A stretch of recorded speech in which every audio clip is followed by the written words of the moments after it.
vivieron estas primeras horas de una tregua que desde cualquier punto de vista parece como frágil y volátil. En Qatar recién retoman la calma y también vamos a revisar lo que ha ocurrido con incluso algunos chilenos que están en las zonas de conflicto.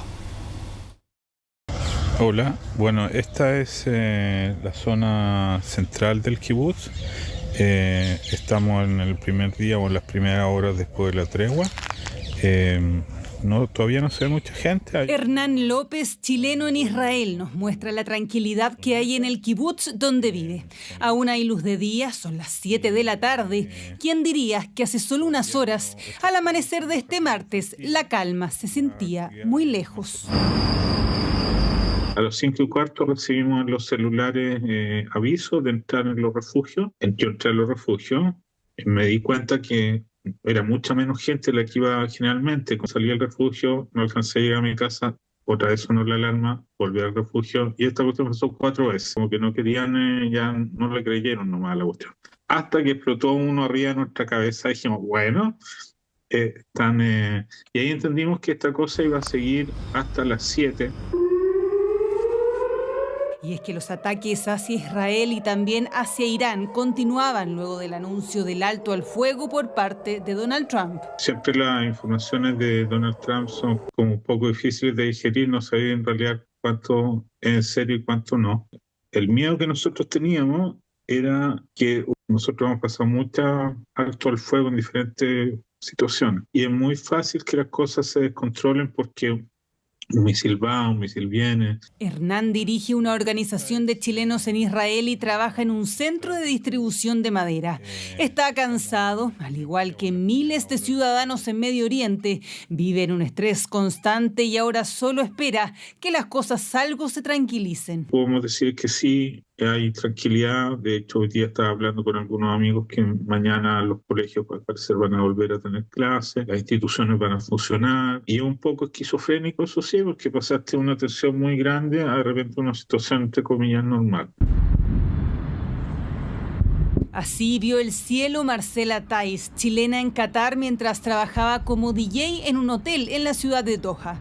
Irán bombardeaba bases estadounidenses en ese país en respuesta a los ataques a sus instalaciones nucleares. Que uno escucha un ruidito y inmediatamente, o sea, recién estaba escuchando música y algo sonó y a uno como que le salta el corazón inmediatamente porque lo que pasó fue totalmente inesperado para nosotros, o sea, jamás nos imaginamos que eso iba a pasar acá en Qatar porque Qatar es un país súper seguro.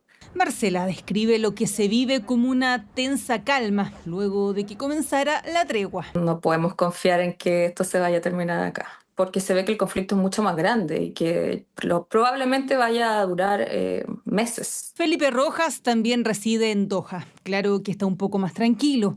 Este miércoles las escuelas volverán a abrir, al igual que muchos trabajos. La suerte, por así decirlo, que nosotros tenemos en este caso es que la verdad que Irán es un país hermano y hay muy buena relación. Entonces, este tema se restringió básicamente a lo que fue un ataque a la base militar de Estados Unidos. Que el comunicado oficial de gobierno es, la verdad, estar tranquilos y no especular.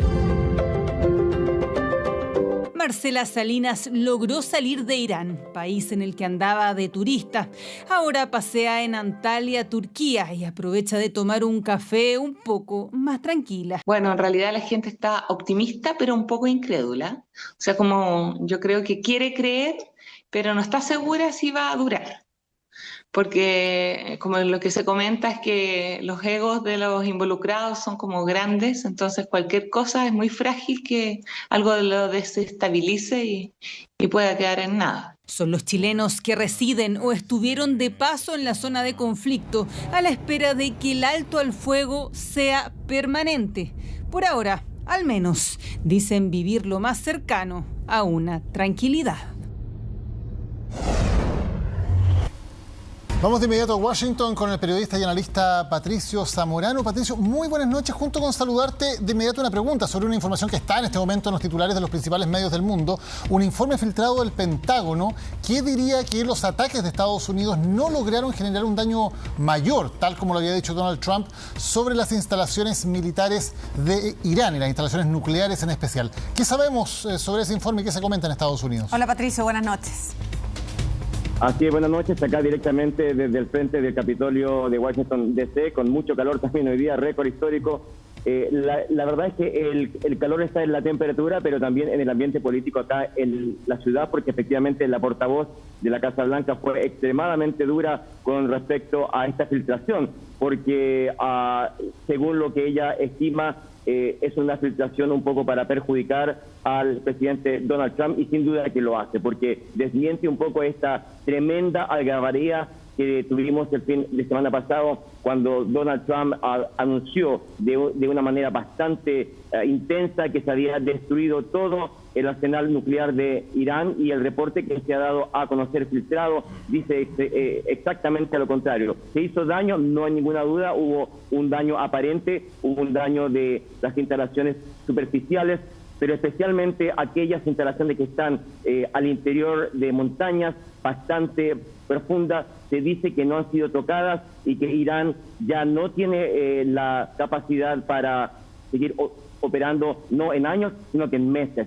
Entonces, ese es un tema bastante importante que pone en entredicho esta operación militar que con tanto aspaviento Donald Trump destacó el fin de semana pasado, ¿no?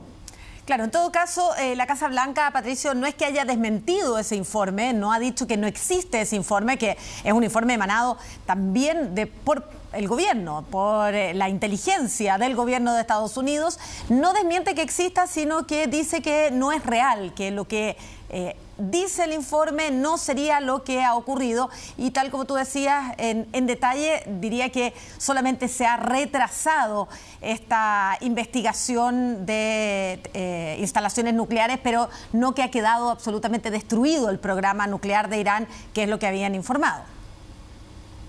Así es, y hay ciertas pistas en cuanto a eso. Primero, Israel ha señalado claramente que si este es el caso va a continuar con sus ataques, y amenazó directamente que si Irán vuelve a reiniciar su proceso nuclear, especialmente el tema del enriquecimiento de uranio, entonces va a ejercer nuevos ataques, nuevos bombardeos. Y en ese sentido, en cuanto a los Estados Unidos, se ha señalado también internamente que va a ejercer toda la presión que tenga que hacer, y no descartando tampoco la posibilidad de un nuevo ataque. Así que en ese sentido se ha moderado un poco esta visión triunfalista que había emanado desde la Casa Blanca este último fin de semana, ¿no? Patricio, ¿y cómo están las apuestas en Estados Unidos y en el ambiente político en torno a la posibilidad de que efectivamente pudiera haber un nuevo ataque? ¿Existe la posibilidad de que eventualmente pudiera Estados Unidos ir por un segundo ataque para intentar destruir esas instalaciones que aparentemente, de acuerdo a los propios informes de inteligencia del Pentágono, no se les habría hecho el daño definitivo que buscaba Estados Unidos con esa incursión?